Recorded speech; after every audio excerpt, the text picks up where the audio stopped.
మీరు చూస్తుంది KB9 news, ప్రతిక్షణం ప్రత్యక్ష ప్రసారం. నక్కవాలిపాలెం ఎగ్జిబిషన్ గ్రౌండ్లో కోటిలింగాల గణపతి ప్రతిష్టాపన. వివరాల్లోకి విశాఖ జిల్లా పశ్చిమ నియోజకవర్గం పారిశ్రామిక ప్రాంతం నక్కవాలిపాలెం ఎగ్జిబిషన్ గ్రౌండ్లో లంబోదర అసోసియేషన్ ఆధ్వర్యంలో వినాయక చవితి సందర్భంగా కోటిలింగాల నిర్మిత గణపతి ప్రతిష్టాపన భక్తి శ్రద్ధల మధ్య ఘనంగా జరిగింది. వేల సంఖ్యలో కోటిలింగాలతో తీర్చిదిద్దిన గణపతి విగ్రహం భక్తులందరికీ విశేష ఆకర్షణగా నిలిచింది. ఈ సందర్భానికి ప్రత్యేకంగా 15 అడుగుల ఎత్తైన నంది విగ్రహాన్ని కూడా ప్రతిష్ఠించారు. ఆ విగ్రహం భక్తులను ఆకట్టుకుంటూ ఆధ్యాత్మిక వాతావరణాన్ని మరింత అలంకరించింది. ముఖ్య అతిథులుగా విచ్చేసిన BCY పార్టీ అధ్యక్షులు బొడ్డే రామచంద్ర యాదవ్ మాట్లాడుతూ, వినాయక చవితి అనేది ఏకత, శుభం, శక్తి, సద్గుణాలకు ప్రతీక. కోటిలింగాలతో తీర్చిదిద్దిన గణపతి రూపం విశాఖలో భక్తులకు ఒక అద్భుత అనుభూతి కలిగిస్తుంది. ఇలాంటి ఆధ్యాత్మిక కార్యక్రమాలు సమాజంలో భక్తి విశ్వాసాలను పెంపొందిస్తాయని తెలిపారు. ఈ వేడుకలను ట్రస్ట్ చైర్మన్ ముల్లె శ్రీనివాసరావు, ట్రస్ట్ అధ్యక్షులు ముల్లి గోవర్ధన్ ఆధ్వర్యంలో ఘనంగా నిర్వహించారు. స్థానిక ప్రజలు, భక్తులు పెద్ద సంఖ్యలో పాల్గొన్నారు. మరిన్ని విషయాలు KB9 న్యూస్ ద్వారా ప్రత్యక్షంగా చూడగలరు. ముందస్తు వినాయక చవితి శుభాకాంక్షలు తెలియజేస్తూ, వినాయక చవితి మండపాలు అంటేనే మామూలుగా మనకు తెలుగు రాష్ట్రాల్లో అందరికీ గుర్తొచ్చేది హైదరాబాదు, ఖైరతాబాద్ వినాయకుడు గుర్తొస్తాడు. చాలా విశిష్టంగా అక్కడ వినాయక విగ్రహం ఏర్పాటు చేసి కార్యక్రమాలు చేస్తారనేది మనం విన్నాం.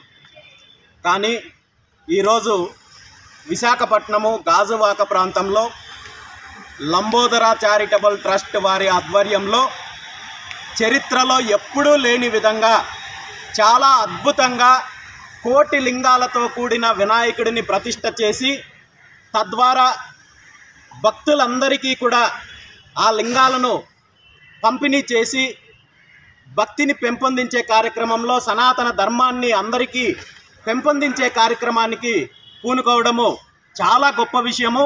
ఇది కేవలం తెలుగు రాష్ట్రాల్లోనే కాదు, నాకు తెలిసినంత వరకు భారతదేశంలో ఎక్కడ ఇలాంటి కార్యక్రమము చేయడం లేదనేది నేను అనుకుంటున్నాను. ఖచ్చితంగా ఈ కార్యక్రమం చేస్తున్న నిర్వాహకులు ఎవరైతే ఉన్నారో వాళ్ళందరికీ కూడా ఆ స్వామివారి ఆశీస్సులు ఉండాలని చెప్పి, ఈ ప్రాంతంలో ఉన్న ఈ ప్రజలే కాకుండా, తెలుగు రాష్ట్రాల ప్రజలే కాకుండా ప్రతి ఒక్కరూ కూడా ఇలాంటి విశిష్టమైన మండపాన్ని సందర్శించి ఆ స్వామివారి ఆశీస్సులకు పాత్రులు అవ్వాలని చెప్పి మనస్ఫూర్తిగా కోరుకుంటూ, గతంలో కూడా లంబోదర చారిటబుల్ ట్రస్ట్ ఆధ్వర్యంలో గత సంవత్సరం బెల్లంతో కూడిన గణపతిని చేసి ఒక ప్రత్యేకత చాటుకున్నారు. ఈ సంవత్సరం కోటిలింగాలతో కూడిన గణపతిని ఏర్పాటు చేసి చాలా మంచి కార్యక్రమము, ఒక భక్తి భావనతో కూడుకున్న అద్భుతమైన కార్యక్రమం చేస్తున్నారు.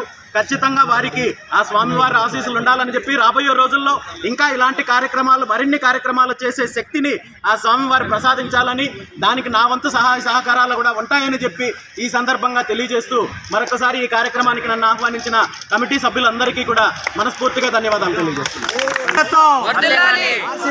చాలా ఆనందంగా ఉంది. ఎందుకంటే ఒక పూజలు అంటే ఒక సనాతన ధర్మం కోసం పోరాడే ఒక వ్యక్తి, ఒక చాలా జనాల కోసం వచ్చే జనం మధ్యలో ఉండే ఒక నాయకుడు మా కోసం ఇవాళ వచ్చి ఈ దేవుణ్ణి ప్రత్యేకంగా లంబోదరుడు అందరికీ విశేషీకరణ ఫస్ట్ పూజ చేసేది వినాయకుడికే.